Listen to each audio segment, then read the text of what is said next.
Hello everyone, तो कैसे हैं आप लोग? बढ़िया। Welcome back to our channel. स्वागत है आपका आज के सेशन में, जहाँ हम स्टार्ट करने वाले अपना डे 8।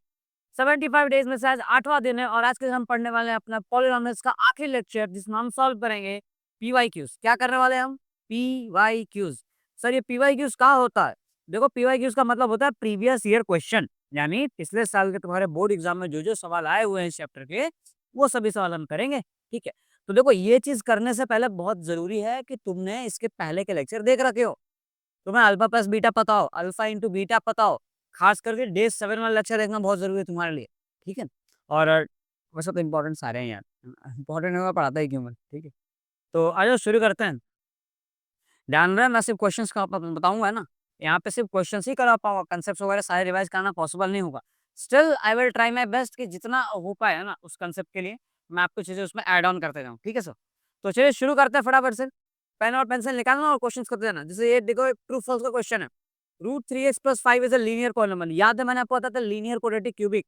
अगर 1 डिग्री हो, 1 डिग्री मतलब, मैं आपको बताता हूँ 1 डिग्री मैंने ऐसे लिख दे रहा हूँ, मैं 1 डिग्री समझा। अगर 1 डिग्री मतलब ये नोटेशन ऐसा लिख रहा हूँ मैं, ठीक है। आप वही समझना, 1 डिग्री पॉलिनॉमियल।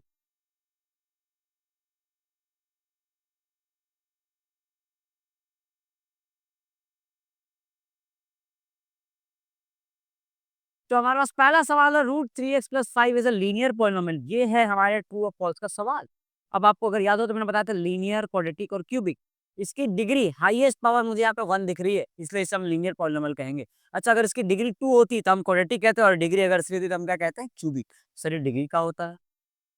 बिना डिग्री पढ़े यहाँ पे आ गया? अरे, डिग्री पता होना चाहिए, नहीं पता है तो पता करो। ठीक है, और पता है तो बहुत अच्छी बात है। डिग्री बोलते हैं हाईएस्ट पावर को। इसमें इसका पावर, जो सबसे बड़ा पावर जो 1 दिख रहा है मुझे, तो इसी को डिग्री कहेंगे। इसकी डिग्री 1 है, मतलब ये लीनियर पॉलिनॉमियल कहलाएगा और इसको हम बोलेंगे ट्रू। समझ में आ गया क्या? अगर 2 डिग्री हुआ तो क्वाड्रेटिक, 3 डिग्री हुआ तो क्यूबिक। नेक्स्ट क्वेश्चन क्या हमारे पास? Next question, the graph of P of x is equal to x² + 3x + 2 is a dash. अब वो डैश क्या आएगा? अब पहली बात आप ये समझिए कि इसका ग्राफ क्या होगा। आपको ये नहीं पूछा ग्राफ कैसा होगा, पूछा है क्या होगा। तो आपको पता होना चाहिए कि क्वाड्रेटिक का जो ग्राफ होता है, क्वाड्रेटिक का जो ग्राफ होता है वो कैसा बनता है? क्वाड्रेटिक का ग्राफ बनता है पैराबोला। क्या बनता है सर? पैराबोला। कौन बोला? अरे सर, मैंने बोला कि इसका ग्राफ पैराबोला होता है। उसमें भी दो टाइप होते हैं, एक होता है अपवर्ड, अपवर्ड, और एक होता है डाउनवर्ड। शेप दिखा दूं मैं आपको? चलो बता देता हूँ। इसे कहते हैं अपवर्ड पैराबोला और इसे कहते हैं अपन डाउनवर्ड पैराबोला। अपवर्ड पैराबोला कब बनता है? जब आपका एक्स स्क्वायर का कोफिशिएंट जो है 0 से बड़ा हो, यानी पॉजिटिव हो, और वही अगर नेगेटिव हो जाए, अगर नेगेटिव हो जाए तो वो डाउनवर्ड हो जाएगा। आप यहाँ पे देखो, एक्स स्क्वायर के आगे जो नंबर है, एक्स स्क्वायर जब ना पॉजिटिव है, नेगेटिव नहीं है। अगर ये पॉजिटिव है तो पैराबोला बनेगा, लेकिन ऐसे अपवर्ड की तरफ बनेगा, तो हम यहाँ पे लिखेंगे अपवर्ड पैराबोला। Upward parabola. क्या जवाब मिल गया आपको? मैं पूरी कोशिश करूंगा कि आपको जो भी कंसेप्ट रिक्वायर्ड हो इस क्वेश्चन को सॉल्व करने के लिए, मैं आपको बता दिया करूँ। ठीक है। Next question, find the quadratic polynomial the sum and the product of zeros are 0 and -3। बहुत ही काम की चीज। याद है, मैंने आपको बताया था क्वाड्रेटिक पॉलिनॉमियल निकालने का फॉर्मूला, एक्स का square minus alpha plus beta x plus alpha into beta. Sir plus, हाँ एकदम प्लस लगा दो। एक्स का स्क्वायर कर दो, माइनस कर दो अल्फा प्लस बीटा, यानी सम ऑफ रूट। यानी सम ऑफ रूट क्या दिया हुआ है? देखो भाई साहब, दिया है सम ऑफ रूट जो है वो 0 है, सम ऑफ जीरो, और प्रोडक्ट ऑफ जीरो जो है वो -3 है। तो सम ऑफ जीरो की जगह पे मैं 0 लगा दूंगा, एक्स लगा दूंगा प्लस, और अल्फा इंटू बीटा की जगह पे मैं लगाऊंगा यहाँ पे -3। तो सर इससे क्या होगा? इससे होगा ये कि एक्स का स्क्वायर तो एक्स का स्क्वायर हो जाएगा, 0 इंटू समथिंग खत्म, है ना, प्लस माइनस माइनस, और ये आ जाएगा आपका 3। तो एक्स स्क्वायर -3 जो है, ये आपका पॉलिनॉमियल बनेगा। क्या मेरी बात समझ में आ रही है? ये बन के रेडी हो गया हमारा पॉलिनॉमियल। मेंशन करना वेयर के इज नॉट इक्वल टू 0, के जो है 0 नहीं हो सकता। ठीक है सर, आगे बढ़े अपन। अगला सवाल, अगला सवाल हमारे पास है, if alpha beta gamma are the roots of the cubic polynomial. हाँ, बहुत ही काम की चीज, मैंने लास्ट टाइम भी आपको बताया था कि क्यूबिक के, इसको मैंने डिराइव नहीं किया था, मैंने बताया था कि alpha plus beta plus gamma, इसको sum of root minus b by ये हो जाएगा। Alpha beta plus beta gamma plus gamma alpha, ये चीज जो है आपका सी अपॉन में ए आ जाएगा, और अल्फा बीटा गामा ये चीज जो है आपका -d/ए आ जाएगा। इसे हम कहते हैं सम ऑफ रूट, इसे कहते हैं sum of root taken two at a time, ये होता है आपका प्रोडक्ट ऑफ रूट।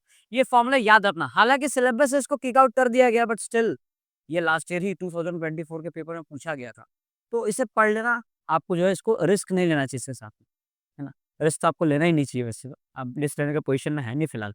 ठीक है सर। तो alpha plus beta plus gamma D upon में झूठ बोल रहा है। Alpha plus beta plus gamma का फॉर्मूला होता है माइनस बी बाई ए, यहाँ पे इसने लिखा है डी अपॉन में, मतलब ये हो जाएगा फॉल्स। क्या मेरी बात समझ में आ गई? अगला सवाल कर ले। Find the quadratic polynomial whose sum and product of its zero. Sir इस टाइप के सवाल तो बहुत आ रहे हैं, है ना, हम लेक्चर में भी करे थे, यहाँ पे भी आ रहे हैं। तो इस टाइप के सवाल बहुत इसलिए आ रहे हैं क्योंकि इस टाइप के सवाल बहुत पूछे भी गए हैं। ठीक है, ईयर तो मैंने मेंशन किया, आप पेपर उठा के चेक कर सकते हैं। ठीक है, तो आज शुरू करते हैं। मुझे जीरोस निकालना है, तो k टाइम्स ऑफ x का स्क्वायर पॉलिनोमियल का फॉर्मूला होता है अल्फा प्लस बीटा x और प्लस होता है अल्फा इंटू बीटा। यहाँ तक बिल्कुल सही है। चलो k लगा दिया, x का स्क्वायर लगा दिया, माइनस लगा दिया। सम ऑफ जीरोस कितना दिया हुआ है देखो, सम ऑफ जीरोस पहला वाला, प्रोडक्ट ऑफ जीरोस दूसरा वाला। तो सम ऑफ जीरोस 1/4 है सर। सम ऑफ जीरोस कितना है? 1/4। तो चलो फटाफट से सम ऑफ जीरोस पे रख दो 1/4x plus product of zeros कितना दिया हुआ है? -1/4। तो वो भी मैंने रख दिया यहाँ पे और ऐसे कर दिया क्लोज। क्लियर है? अब क्या करेंगे सर? अब मैंने आपको बताया था क्या बताया था? अब आप लेंगे एलसीएम, एक्स का स्क्वायर माइनस ये हो जाएगा आपका x/4 और ये हो जाएगा आपका -1/4।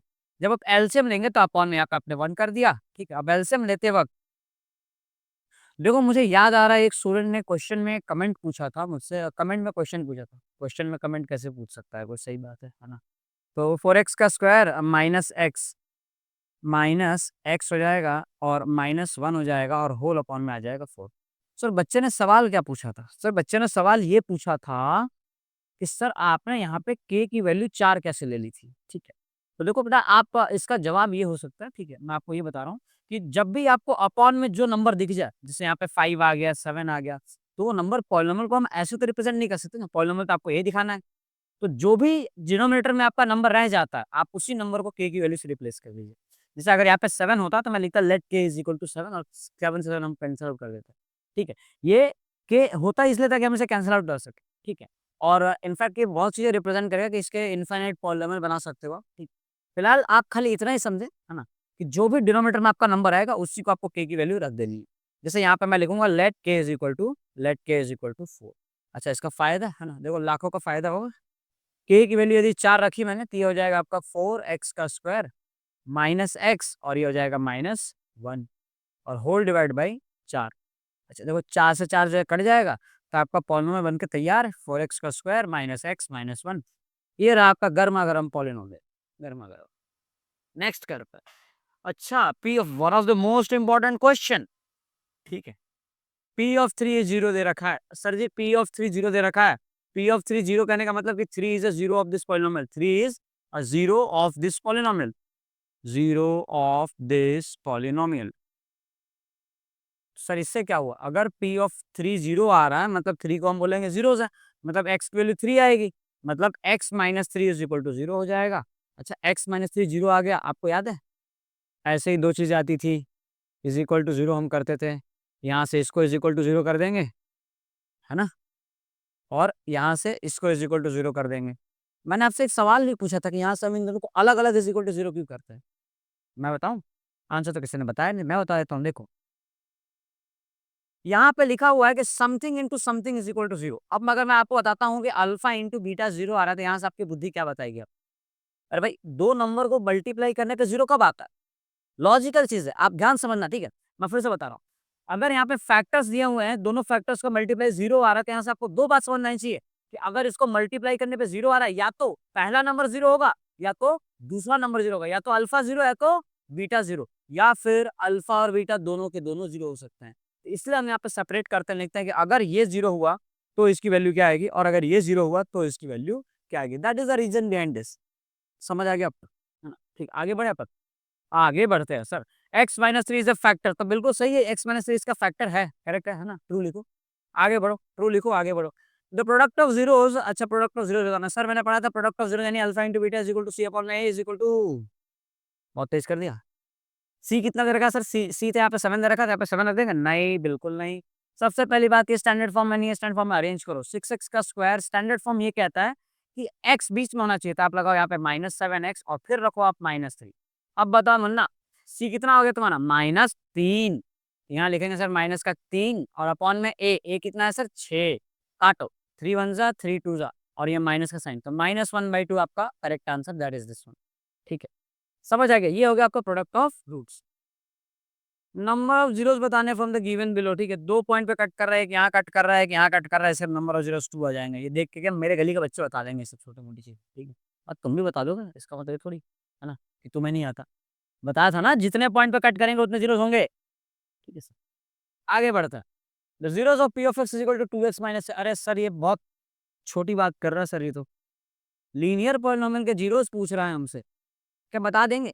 देखो, आपसे पूछा गया है कि P of x is equal to 2x minus 6, इसके जीरोस बताने हैं। ये आपके गुजरात बोर्ड 2024 का सवाल है। कैसे करोगे आप? 2x minus 6 is equal to, अगर मैं जीरो पुट कर दूं तो यहाँ से 2x की वैल्यू आ जाएगी 6, यानी x की वैल्यू जाएगी सर 6/2, और x इज इक्वल टू मिल जाएगा मुझे 3। अब बताओ, गुजरात बोर्ड में ऐसा सवाल पूछे जा रहे हैं, वो भी स्टैंडर्ड मैथ्स है। आसान है कि नहीं है? ठीक है। लीनियर पॉलिनोमियल के जीरोस आपको इस तरह से निकालने होते हैं। डन सो, चलो आगे बढ़े अपन। 87 क्वेश्चन, पीपीटी स्लाइड नंबर 87। सारे स्लाइड एक में ही बना दूंगा मैं तो। Find the quadratic polynomial the sum and the product of two zero. यार मैं तो परेशान हो गया उस सवाल से। देखो, हर बार इसी टाइप के सवाल आ रहा है। अब इसके बाद भी अगर तुम ना समझ पाओ कि सर ये सवाल इंपॉर्टेंट है, तो फिर तो बहुत, फिर तो मैं कुछ नहीं कर सकता यार। अरे समझो भाई, इंपॉर्टेंट है। लगाओ के, एक्स का स्क्वायर लगाओ, माइनस लगाओ, अल्फा प्लस बीटा करो, पीछे एक्स भी चिपकाओ और लिखो अल्फा इंटू बीटा। बस यहाँ पे ना शटर डाउन कर दो। अब अब क्या करोगे सर? अब वैल्यू रखना स्टार्ट करो। एक्स का square minus alpha plus beta आपका आ रहा है under root 2 x plus alpha into beta आ रहा है सर 1/3। वैल्यू रख दो। तो के टाइम्स ऑफ एक्स का स्क्वायर माइनस √2x प्लस 1/3। अब यहाँ पे हम लेंगे सब में एलसीएम। तो देखो ये क्या हो जाएगा, ये आपका रेडी हो जाएगा 3x का square minus 3√2x plus 1 and whole divided by 3। अब क्या करेंगे सर? यहाँ पे लिखेंगे लेट के इज इक्वल्स टू 3। फिर यहाँ पे आप 3 रख दो और पूरी वैल्यूज रख दो। 3x का स्क्वायर माइनस 3√2x और प्लस 1 एंड डिवाइड बाई 3। 3 से 3 कैंसल और ये आपका पॉलिनोमियल बन के तैयार। F of x is equal to 3x का square minus 3√2x and plus 1। Sir polynomial तैयार है, पॉलिनोमियल तैयार है। नेक्स्ट क्वेश्चन, अगला सवाल है सर आपको जीरोस फाइंड आउट करना। हाँ चलो, ये कुछ नया सवाल आया। नया क्या, इसको पहले भी मैं करवा ही चुका हूँ। देखो ध्यान से, जीरोस निकालना है सर। एक्स का स्क्वायर प्लस 7x प्लस 10 कर दो। फैक्टराइज करने आता है सर, आपने बताया था। पहले वाले को सेम लिखूंगा, लास्ट वाले को सेम लिखूंगा, बीच वाले को भी दो हिस्सों में तोड़ूंगा। ऐसे तोड़ूंगा कि जोड़ने पे 7 आए, मतलब पी और क्यू दो नंबर हुए जिनको मैं यहाँ पे रखने वाला हूँ, उनको जोड़ने पे 7 आना चाहिए। और साथ ही साथ पी और क्यू को मल्टीप्लाई करने पे पहला नंबर जो कि 1 है और इंटू लास्ट नंबर यानी 1 इंटू 10, 10 आना चाहिए। जोड़ने पे 7 आए, मल्टीप्लाई करने पे 10। ऐसे दो मैजिकल नंबर 5 और 2, 5 और 2। तो यहाँ पर रख दो, रखो फटाफट से। ये हो जाएगा आपका 5x और ये हो जाएगा तुम्हारा 2x। अलग कर देंगे, इसको अलग कर देंगे। x निकाल लिया, कॉमन हो जाएगा आपका x प्लस 5, और यहाँ से 2 निकाल लो कॉमन, ये हो जाएगा आपका x प्लस 5। अब इसमें से कॉमन क्या क्या निकाल सकते हैं? x प्लस 5 को अगर मैं कॉमन निकाल दूं तो आपको मिल जाएगा x plus 2 is equal to 0। सब में इज इक्वल टू 0 लगाना क्योंकि आप जीरोस निकाल रहे हो, ठीक है। अब यहाँ से दो नंबर को मल्टीप्लाई करके आंसर 0 आ रहा है, इसका मतलब या तो ये 0 है या तो ये 0 है। क्या फर्क समझ में आया? मैंने आपको जस्ट आंसर दिया था। या फिर ये 0 है या फिर ये 0 है या फिर दोनों ही 0 है। So if x plus 5 is equals to 0, then x will be equal to -5, and if x plus 2 will be equals to 0, then x will be equals to -2। तो ये आपके दो जीरोस आ गए, -5 और -2, आपके दो अनमोल रतन, है ना। नेक्स्ट क्वेश्चन करते हैं। The number of zeros of the polynomial p of x is equal to x cube minus x। ये सवाल बहुत बार पूछा गया, इंपॉर्टेंट है। कई बार इसको a क्यूब माइनस a के फॉर्म में भी पूछ लिया जाता है ना। ए फर्क नहीं पड़ता, ए दिया हो एक्स दिया हो, आंसर आपका ध्यान रखना है। तो सर बहुत से बच्चे से देखो क्या सोचेंगे, है ना, कि इसके 3 जीरोस हैं, इसकी डिग्री देखेंगे सर, डिग्री 3 है, क्यूबिक है, और क्यूबिक के 3 जीरोस होते हैं, मतलब वो लोग इसका आंसर ट्रू टिक कर देंगे। देखो यहाँ पे तो इसका आंसर ट्रू है, सच में इसके 3 जीरोस हैं। बट आपका ये जो लॉजिक, अगर आप ये सोच के कर रहे हो ये क्यूबिक है इसलिए इसके 3 जीरोस हैं, तो ये लॉजिक गलत है। अगर आपको याद हो तो मैंने आपको बताया था, ठीक है। देखो फिर से आपको सुना, ध्यान से देखना। इस पॉलिनोमियल के अंदर आपको दिया है एक्स क्यूब माइनस एक्स, उसके 3 जीरोस हैं, ठीक है। हमें क्या गिवन है कि एक्स क्यूब माइनस एक्स के 3 जीरोस हैं। क्या ये बात सही है? तो इस पे अगर आपका लॉजिक ये कहता है कि सर अगर ये क्यूबिक है, इसकी डिग्री 3 है, इसलिए इसके 3 जीरोस होंगे, तो आप गलत है। क्योंकि मैंने आपको समझाया था कि किसी भी पॉलिनोमियल किसी की डिग्री n हो, उसके number of zeros at most n हो सकते हैं। मतलब अगर इसकी डिग्री 3 है तो एट मोस्ट 3 जीरोस आएंगे। ज्यादा से ज्यादा 3 हो सकते हैं, 3 से ज्यादा नहीं, लेकिन 3 से कम हो सकते हैं। हो सकता है कि क्यूबिक होने के बावजूद उसके 2 ही आंसर आए। पॉसिबल है तो क्यूबिक होने के बावजूद उसको सिर्फ 1 ही आंसर आए। तो वही चीज़ आपको यहाँ पे समझना है। अगर ये क्यूबिक है तो सिर्फ क्यूबिक के बेसिस पे ये मत बोल देना कि इसके 3 ज़ीरोज़ हैं। सॉल्यूशन क्या होगा सर? कैसे चेक करेंगे? देखो क्या करना है आपको, आप x ले लो कॉमन। तो क्या हो जाएगा सर? ये हो जाएगा x स्क्वायर माइनस 1, ज़ीरोज़ निकालना है, इज़ इक्वल टू 0 पुट कर दो। अब यहाँ से अगेन 2 बातें, something into something is equal to 0 आ रहा है, मतलब या तो this something is equal to 0 या फिर this something is equals to 0। यहाँ पे तो डायरेक्ट मिल गया, x की वैल्यू 0 आ रही है। यहाँ पे चेक करो, x का स्क्वायर माइनस 1। अच्छा, इसको मैं ऐसे कर सकता हूँ, x plus 1 into x minus 1 is equal to 0। अब again something into something is equal to 0। फिर से मुद्दा वही है सर, या तो ये वाला समथिंग 0 हो जाएगा, तो यहाँ से x की वैल्यू आ जाएगी आपकी -1, या फिर ये वाला समथिंग अगर 0 हुआ तो x की वैल्यू आ जाएगी +1। तो आपके 3 वैल्यूज़, एक ये और एक ये। तो ऐसे इसके 3 ज़ीरोज़ आए। सिर्फ ये देख के मत बोल देना, डिग्री देख के आप मत बोल देना कि 3 ज़ीरोज़ आएँगे। क्या मेरी बात समझ में आ रही है? चलो, अगला question, find the quadratic polynomial sum and. अच्छा यार, एक काम करो, इस टाइप के सवाल बहुत आ गए, तो एक काम करो, ये सवाल तुम करोगे होमवर्क। ये तुम्हारा होमवर्क क्वेश्चन है और इसका आंसर तुम बताओगे कमेंट में। कमेंट में बताओ, ठीक है? ये सवाल है मैं नहीं कर रहा था, तुम देख के बता देना, ठीक है? 1, 2, 3 बताना है क्या, ऐसे ही बता दिया। 3 पॉइंट पे कट कर रहा है, एक ये और एक ये, 3 ज़ीरो आंसर आ जाएँगे। Next is the product of zeros in P of x. Product of zeros बताना है सर। प्रोडक्ट ऑफ ज़ीरो यानी alpha into beta, alpha into beta यानी सी अपॉन में। अब सी मतलब हो गया कांस्टेंट टर्म, यानी कि लिख दूंगा मैं यहाँ पे 2, और ए मतलब हो गया पहला टर्म जो कि हो रखा है 1, तो 2 अपॉन में 1, और 1 तो सर मैं लिखता ही नहीं, तो मेरा आंसर आ गया 2। तो प्रोडक्ट ऑफ ज़ीरोज़ कितने आ जाएंगे इसके? 2। अगर इसी जगह तुमसे सम ऑफ रूट पूछा होता, सम ऑफ रूट होता है alpha plus beta is equal to minus B upon में। पहले मैं माइनस लगाऊंगा, फिर मैं बी की वैल्यू लिखूंगा। बी की वैल्यू तो खुद माइनस में है, तो -3 लगा दिया, और अपॉन में ए की वैल्यू 1 है, तो माइनस माइनस कितना हो गया? +3। तो ये 3 अपॉन में 1 यानी 3 आंसर आता। अगर अल्फा प्लस बीटा पूछते तो, अगर अल्फा प्लस बीटा आपसे पूछा जाता तो इसका आंसर 3 आ जाता, लेकिन पूछा तो गया नहीं। अल्फा इंटू बीटा पूछा, वो आपको निकालने आ गया। डन। अपार्ट फ्रॉम दिस कुछ यूनिक चीज़ जो मैं आपको रिवाइज़ करा दूँ एक बार फिर से, है ना? आप ध्यान रखना कि 1 by alpha plus 1 by beta, ये मैं बार-बार बता रहा हूँ, माइनस बी अपॉन में सी होगा। अगर रूट्स रेसिप्रोकल हुए, रूट्स क्या हुए? रेसिप्रोकल हुए, तो उस केस में अगर रूट्स एक दूसरे के रेसिप्रोकल हुए, तो उस केस में आपको ध्यान रखना है सी इज़ इक्वल टू ए मिलेगा आपको। अगर रूट्स जो है एक दूसरे के मैग्नीट्यूड में इक्वल है, लेकिन लेकिन अगर उनका साइन अपोजिट है, तो उस केस में कंडीशन लगती है बी इज़ इक्वल टू 0। ध्यान रखना। ये सारे इंपॉर्टेंट ट्रिक्स है, ठीक है? अच्छा, और कुछ बताया था क्या मैंने? फिलहाल के लिए तो आप इतना ही ध्यान रखें। हाँ, एक फॉर्मूला ये भी देख लो, alpha square plus beta square वाला। इन सबको रिकॉल करके रखना। ये होता है अल्फा प्लस बीटा का whole square minus 2 alpha beta. ठीक है सर? ये सारे इंपॉर्टेंट वर्ड मैंने लिखवा दी, ट्राई करना, ठीक है? और कल वाले क्वेश्चन का अभी तक आंसर किसी ने कमेंट नहीं किया, तो मेक श्योर करें कल वाला क्वेश्चन अटेम्प्ट करो, लास्ट में आपको क्वेश्चन छोड़ के जाऊँगा। ठीक है सब? चलिए, तो आज का जो अपन यहीं पे खत्म करते हैं, मिलते हैं अपन नेक्स्ट लेक्चर में। टिल दैट पढ़ाई करते रहें, है ना? ऑल द बेस्ट सभी को। बाय।